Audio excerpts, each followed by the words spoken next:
why being a perfectionist can actually be dangerous in so many ways. Yeah, and why there can be so many downsides to it, because we're used to thinking of, being a perfectionist as, oh, yeah, everything is lovely and everything comes out really nice. Yes, associating it with excellence and Exactly, with yes. But today we're going to be actually talking about this toxic perfectionism and why, we've got to become aware of it. and why it can actually stop you in your tracks and stop you from living your best life. So tune in to Get Real with the English Sisters. Please do share this podcast with your family and friends and on social media if you enjoy it, and let us know in the comments if you enjoy it, or send us a text if you're on your podcast player. Yay! So let's get down to this podcast today. And there's reasons why we decided to talk about this, isn't there? Well, there are reasons, because we suddenly decided that, the lady that comes to help us in the house, she cannot clean a room if everything if it's not tidy. Exactly. Like if your house, it's either all or nothing. Yeah. She'll open a door and she'll say, "Oh no, there are a few things on the floor, thus I could not clean that room." And this sounds like, and she only comes, it sounds ridiculous. I know I'm really lucky to have her coming to help me, so I'm really ultra grateful the fact that I have her. She only comes once a week, and but sometimes I think, why? And then after speaking to her, I realized that it's kind of like, no, because it's not. If things aren't perfect this isn't just with the cleaning aspect, it's everything in her life. Everything has to be done perfectly. And I'm sure there are a lot of you out there that you are either almost, I want to say the word, suffering from perfectionism.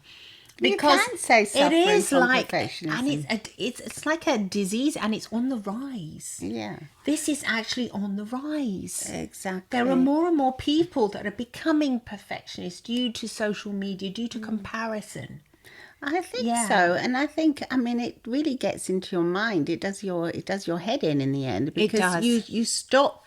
It stops you in your tracks. It stops you from doing things. Just as she, she can't clean a room if there's a few boxes on the floor or on the bed or something. You're in the middle of maybe doing your wardrobe out or something. Yeah. She'll just go in there and say, "Oh no, I can't do this room." Whereas and close the door. If I went in there, I would say, "Okay, there's a little bit of room here. I just vacuum the carpet a bit, then I'll go around and do a bit of there."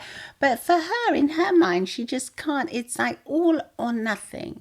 And I'm sure many of you can identify with that. Yeah. That maybe, things have stopped you in the past from doing things. I've got my son. He is a total perfectionist. He does suffer from anxiety, though, every now and again. And for example, like the other day, he said, "Oh, I really fancy mashed potatoes. Oh, but I can't be bothered with the long process." And I said, "What long process? For goodness sake, just stick a potato in the microwave and then get it out, put some butter on it and mash it up." That's how I would do it if I wanted it. It only takes 5 minutes, or otherwise you can boil them and then just mash them up with, even with a fork. Yeah. He said, "Oh, Mum, I can't do it like that." And so I thought, okay. And he said, "No, I'm just going to go out now and grab a hamburger." So I thought, there you go. That's an example of, his perfectionism is actually getting in the way of his health.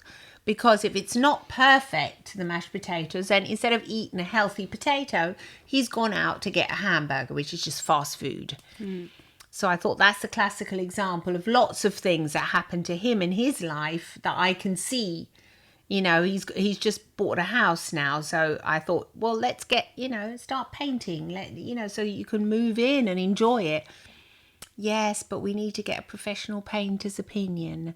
We need to do the primer on the wall. We need to do this. No, everything was it's like stopping. It stops you from, just from rolling up your sleeves and getting on with it, because you're thinking in your head that you're not good enough to do that because you haven't got the the experience or the tools or the the know-how to do it. Whereas if you just say, okay, I'm just going to do my best, and that like I remember, who cares? Yeah, I remember when we first came to Italy, when people used to have painters come in. And then all this DIY came. Yes, it wasn't. Nobody would actually do it yourself here in Italy. No, we came from the UK, and the English kind of mindset where people would do their own homes up and just sort of figure a way. It wouldn't be perfect, but no, not here. So here they had to kind of shine a light. They would get a torch and actually shine it on the wall to see if there was any like kinks or nooks or crannies or any imperfections in the paint job they'd done. Yeah, so but obviously that was a professional painter that would come in and do it. Yeah, but and then do you really need a professional painter though? If you've got loads of money to splash out and you've got the financial resources, yes, of course you can get an interior decorator, you can get a painter, you can get you can get all of this stuff, but most of us in the real world, we don't have all that extra cash lying around to and it is hard work when you actually do the painting, but what a satisfaction you get afterwards when you manage to do it yourself. There is that sense of pride, and your self-worth grows when you do things yourself. You immediately have this massive boost in self-esteem. So it's good for you also to try and do these things. And I think like recently, my husband's done out the bathroom and the upstairs bathroom. He did it himself, didn't he? And my son is shocked. Why, Dad? Why are you doing this?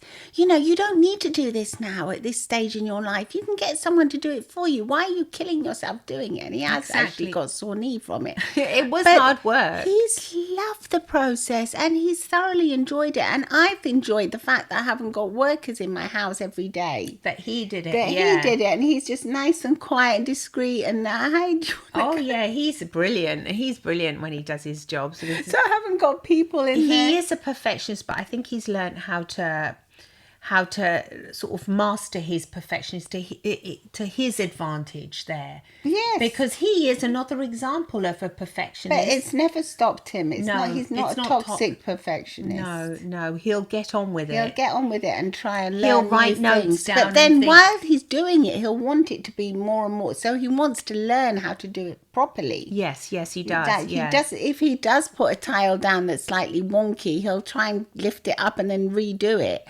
But he does accept as well that there might be things that aren't exactly 100% perfect. He allows flexibility. Yes, it's like in business, isn't there? Maybe because he also listens to me where I say that's fine, just get on with it. Exactly.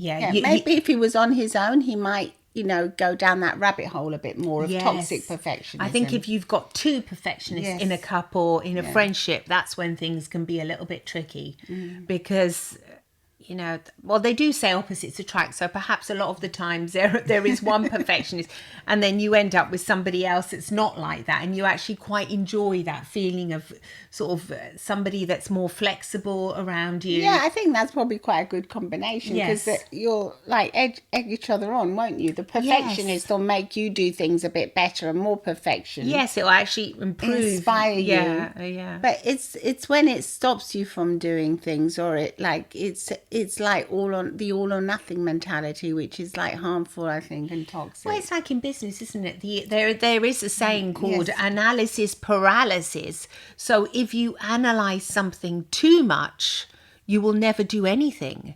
And it's actually feared in business, because they say if you're going to start up an idea and you start it and then you have to wait for everything to be perfect, you will never get it done. And it paralyzes you, literally, the fear of not getting everything perfect, not having exactly the right budget, exactly the right personnel, this and that. You won't do it.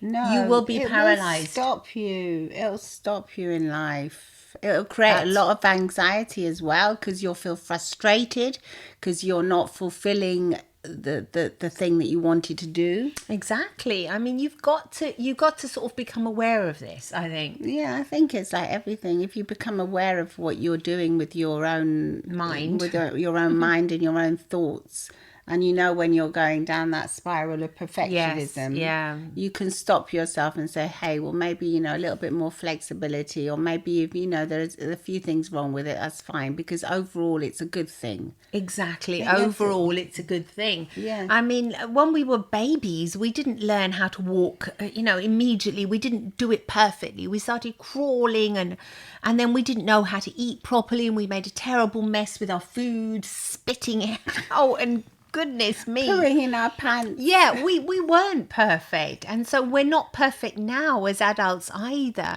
We have to allow that flexibility and be elastic enough in our own minds to say, who cares? It's good. It's a good job. And I'm proud of, become proud of yourself for doing it. And for taking those first steps, I think you've got to just allow for more flexibility to enter your life. Yeah, and I think that also comes when it comes down with your health and your fitness. A perfectionist will never start working out because they won't have the right equipment, or they won't have the amount of time necessary to do it. I haven't got an hour today. Yeah, exactly. Where you could just do maybe 10 minutes and you just follow a YouTube video. He says, really, I would need a personal trainer. I go, well, you haven't got the money for a personal trainer, so why don't you just watch a video and start doing it yourself? No. There you go. No, there you go. No. And then, he is paired with another perfectionist, so it's drama. Yeah. So you won't. There's drama there because it stops you from doing. You need a professional in order not to do an exercise that might hurt you. Yes, that is true. But you can also just start. You can start with an exercise that's safe. Exactly. With weights, if you're doing weight training, weights that are safe for you, and just get on with it. And just roll your sleeve up and just start and just do it. And you'll be healthier for it. Exactly. I mean, when we first came to Italy, and they still say that now, so many people actually know how to speak English, but they won't. They are literally paralyzed by the fear of looking foolish, and they, they're not. It's ridiculous, isn't it? You think, oh, but you didn't. Sometimes you can studied English for like 10 years at school, and you still don't want to speak it. They won't speak it because it's part of the culture. Can't speak English. They say, oh no, it's really, really bad. Oh no. And I know it can be embarrassing. It's like me, if I try and speak French. I haven't spoken French for years. I'm gonna mess up. Yeah. But does that actually stop me? No. If I find a French person and I see that they need help, I will speak to them in French. Well, I will too.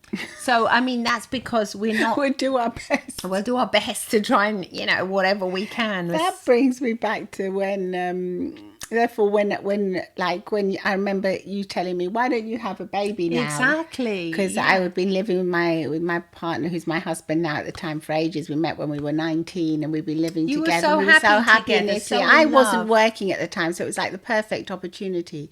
And you said, why don't you have a baby? When you were trying to get pregnant, you said, you try as well. And I go, well, I can't have a baby. And you said, why not?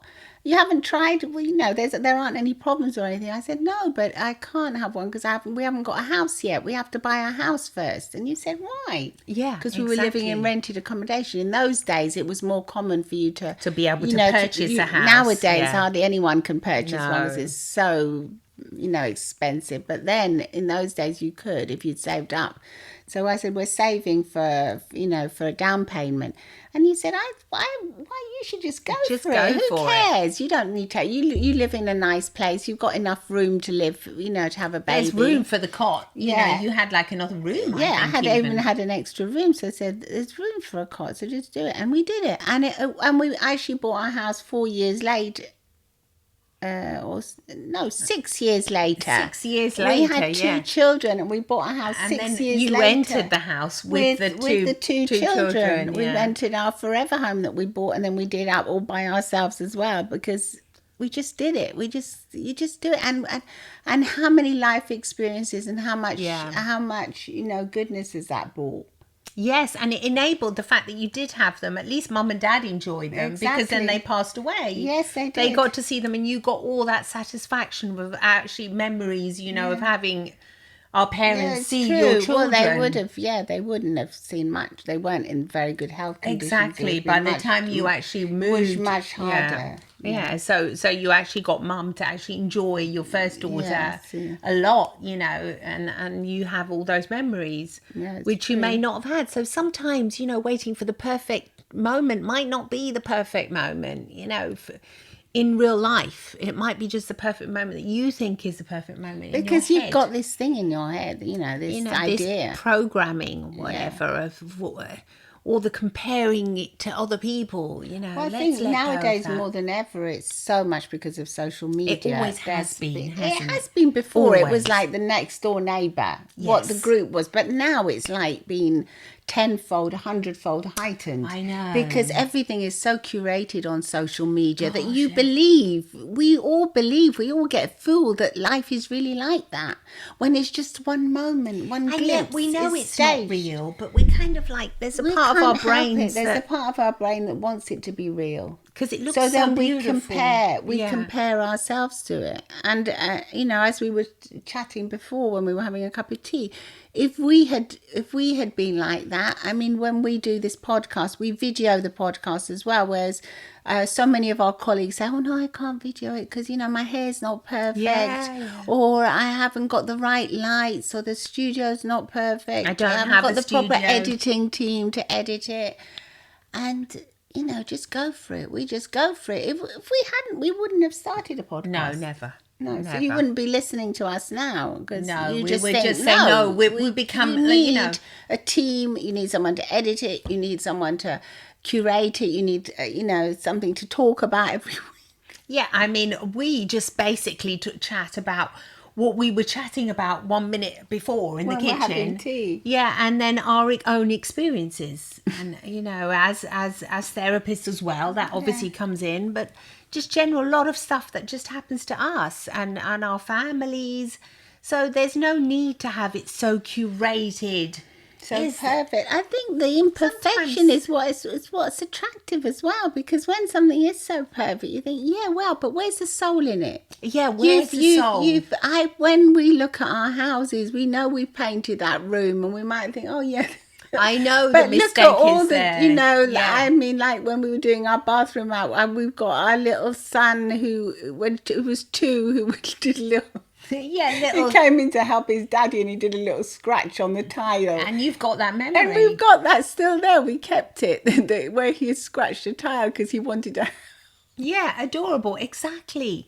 But that's part of the history of the feelings of the emotions. So beautiful in the end. So yeah, I think this myth about everything having to be perfect and curated is not true. It's not. Nature is not like that either, is it? If we look at nature, I mean, if you look at a field, there'd be millions of weeds in it. Exactly. And then there'll be the odd beautiful flower. Well, sometimes the weeds are the beautiful flowers. If it just depends how you're looking at it. Because the dandelions and everything else that's considered a weed, look at the beauty in it. The daisies, in my garden now, they're weeds, but they're beautiful. They're beautiful white flowers. So they are perfect in their imperfections. Exactly, yes. I think that's it. I think we have to look at things a little bit differently and allow more flexibility to enter our minds. And take a deep breath and just say, look, this is all part of the journey. If it's going to be a good thing in the end, if it's not going to be toxic for us, if it's going to be toxic for us and stop us doing what we really want to be doing right now, just let go. Is it worth it? No, it's not. It's never worth it. It's actually, it can actually be very dangerous for your health and for everything else. Yeah, and for the people around you and as for your well. well-being. Yeah. Because it can be a great dampener on, your social life, on the people around you, if they know that, oh dear, that person's going to get upset if they invite us to dinner and then the dinner doesn't come out well, for example. Yeah. We know they're going to be grumpy in the kitchen, there's no point. You might as well just have a big laugh about it and just put it in your memory cupboard. It's it's part of memories, isn't it? It's part of life. Exactly. So let us know if you enjoy this podcast. Please do leave a comment if you're watching us on YouTube, or send us a text if you're listening wherever you get your podcasts, on Apple Podcasts, Spotify, wherever you are. And let us know if you feel that you kind of have become more perfectionist over time, and if you think the social media is influencing you as well. Exactly. Or if you've got anyone around you that's like that. Yeah, let us know. see you next week. Lots of love and smiles from the English sisters. Bye-bye.